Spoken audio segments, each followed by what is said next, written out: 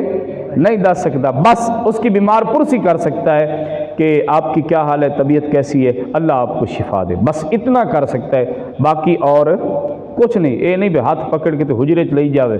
اجی میں لڑکے بیٹھے ہوں تو بیلی پچھو ڈار دے ڈار آنے شروع ہو جاندے بھئی ساڈا بیلی اعتکاف وچ بیٹھا تو بھئی ہن ملن جاندے پے ہیں۔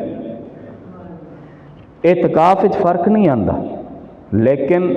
جو میرے آقا حضرت محمد مصطفیٰ دا حکم ہے وہ سانو مننا پینا، وہ سانو مننا پینا ہے۔